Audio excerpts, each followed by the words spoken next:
in this concept, I'm going to address added note chords, suspensions, and follow on a little bit from the previous concept in terms of drones. But on electric guitar, it starts to get quite interesting as a way of spicing up your rhythm feels with added notes. So for example, there, instead of playing a straight C chord, I'm adding the D, which is the added second, or added ninth, depending on how you calculate it. But what I would call an add 2 chord. A little different from a sus2 chord. I don't want to get too pedantic about it, but like, for example, here's an A chord, which is an A sus2. There's no third in that chord. The third is being suspended, just as much as if I was playing an A sus. Instead of, there's the regular A, there's the A sus 2. So let's say, for example, here's A.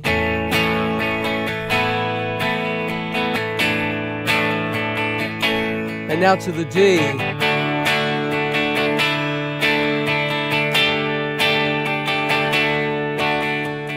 A very familiar sound, but what's going on there is that I'm coming off of the regular A chord, lifting off my second string, so it's an open string, which has a whole different kind of more suspended sound to it. And then using the sus for variety, here the D chord,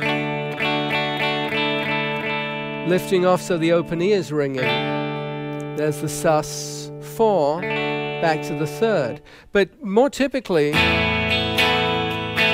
I would just use that sus2 as a substitute for a regular A chord. So instead of playing, if I'm just doing,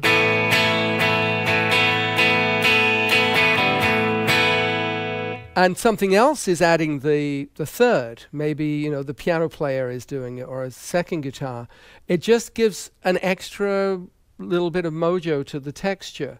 And that could also move up, you know, in a drone-like fashion.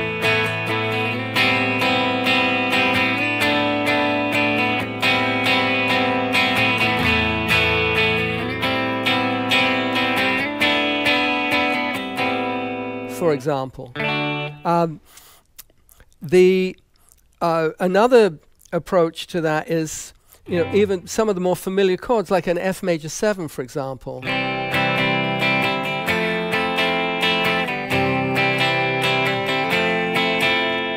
You're just keeping that E ringing. Again, it acts like a drone, but it's a common tone between a C major chord and an F major 7 chord. A familiar sound, I'm sure, for you classic rock fans. And these kinds of additions or subtractions are a way of spicing up the texture so that it can just have more kind of internal interest. You know, we're still in the rhythm realm, so our rhythm parts are still, you know, the very consistent kind of parts that we've been playing. But, you know, rather than, for example,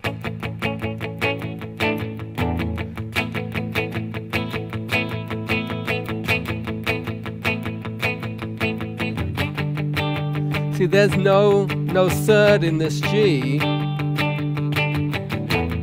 but I've actually got the B on the A chord. Now let me play the G with the third on it.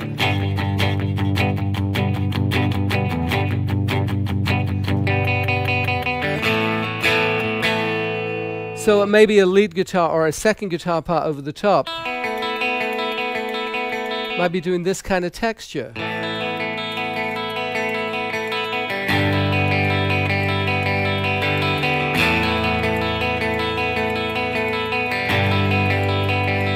Still basically the basic chord sequence is an A moving to a G. And it's still 3, 4, 1 and 2 and 3. It's still, that's your basic feel. As opposed, see, the sus gives it a less clearly major or minor feel. When you do that, you don't know whether you're in a major or minor key. Let's make it a minor key.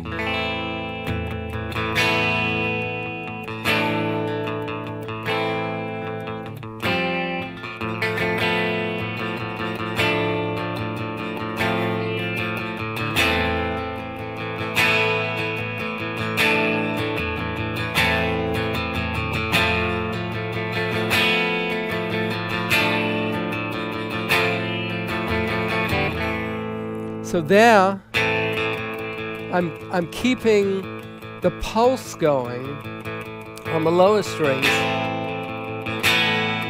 but keeping movement on top.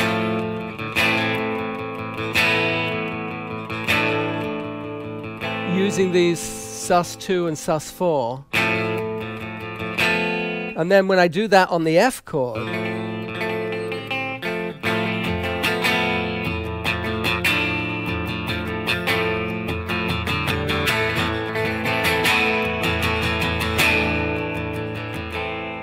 so it creates not only a rhythmic texture, but is adding melodic information to that as well. And it's a very useful way of within a musical texture, adding some information. Now, it's not a lot of information. I'm not going crazy with, I'm not going crazy with chord voicings and kind of stuff that takes it out of its natural territory. But you can hear how it very quickly adds interest. And we want to keep things interesting. We don't want to add too much information because then you get into information overload. But having established now that we have a well-developed and solid pulse, it's now time to be looking at how you can add different sets of information. And it might be, instead of doing that, maybe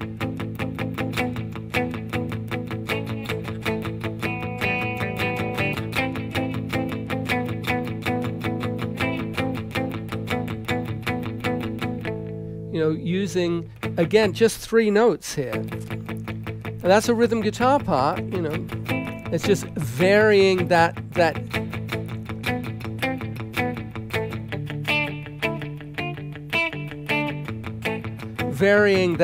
straight 8th note feel. And there's many places we could go to demonstrate that, but I want you to explore, to figure out stuff like that for yourself. Just before we leave this concept, another place you can do this is to keep the 3rd in the chord and add the 2nd. You got that E chord there, for example. Let's smooth out the tone a little bit. Same as adding that D to the C chord.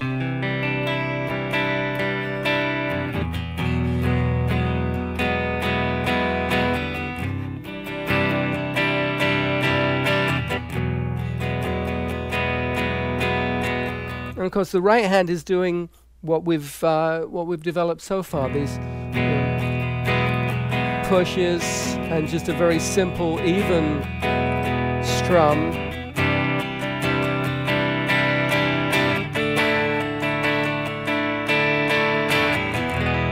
Going from a C with an added D, a D with the sus2, the added E, and then to a straight E chord.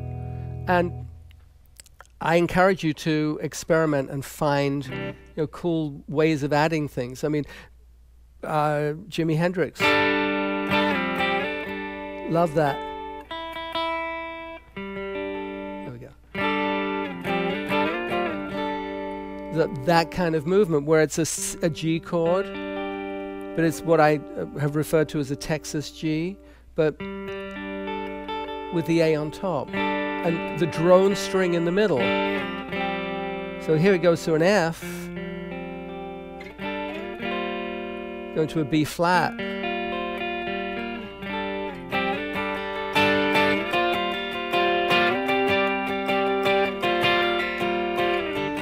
All rhythm guitar, but with a melodic component and a textural component that takes it up to a higher level of musicality.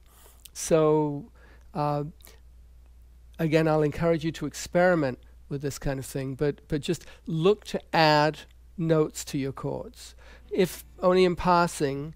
But sometimes, you know, just substitute the second for the third and let it have a different space. If you want some inspiration for this, give a listen to, you know, almost anything that Andy Summers has done, because he favors the seconds in the chords. And I think a very good lesson could be taken from his work. So, added note chords for you.